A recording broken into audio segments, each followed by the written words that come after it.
A New York Times article out this morning is revealing what it calls a freakout. That's a quote inside the White House over the Epstein files. The article describes a panicked Vice President J.D. Vance as he and other advisors met inside the Situation Room last year.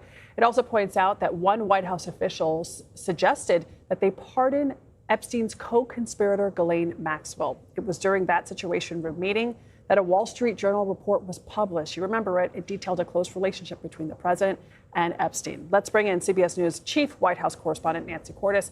Nancy, has the White House responded to this article yet?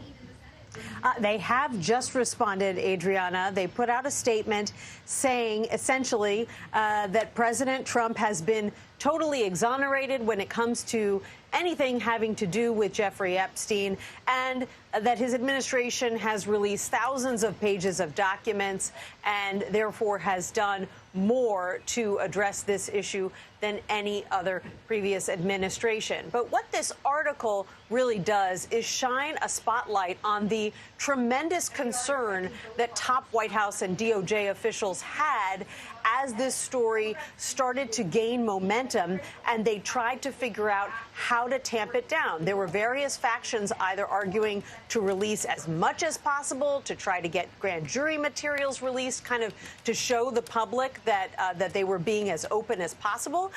And then there were others who were arguing that they sort of needed to hunker down and that this would all blow over. A couple of things that were the most fascinating, Adriana. Number one was the fact that there were some within the White House who were suggesting that they offer some sort of favor or enticement for Ghislaine Maxwell, who was in federal prison in Florida, in exchange for her doing an interview with a top DOJ official. And the idea of even offering her a pardon was floated. That was shot down. But she was transferred to a lower security prison after she did that interview. The administration has always claimed there was no quid pro quo there.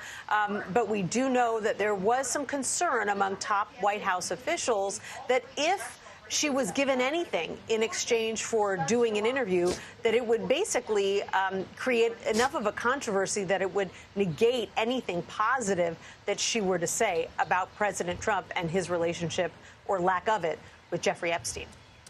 Nancy, let me ask you about something else now. The president is expected to sign that reconciliation bill for ICE and Border Patrol funding today. What are we hearing? Yeah, I mean, this is a big achievement for the president in this second term. They have been pushing this bill for months. It has finally gotten over the finish line, first in the Senate, then in the House. We've been covering the fallout over this bill for months, because basically what it does is it funds the president's immigration crackdown from now through the rest of his presidency. More funding for the Border Patrol, more funding for ICE. And this is really what the partial government shutdown that we all lived through was all about. Democrats were looking to put some restraints on ICE and what it could do after all the fallout surrounding what went down in Minneapolis. Republicans did not want to do that, and the shutdown dragged on for months.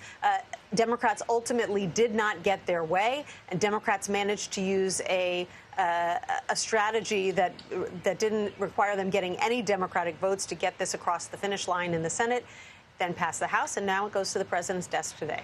And Nancy, while we have you, we'd like to ask you about Iran. The president posted to Truth Social this morning that he was giving another warning to Iran, saying that they've taken too long to negotiate a deal. What do we know about this?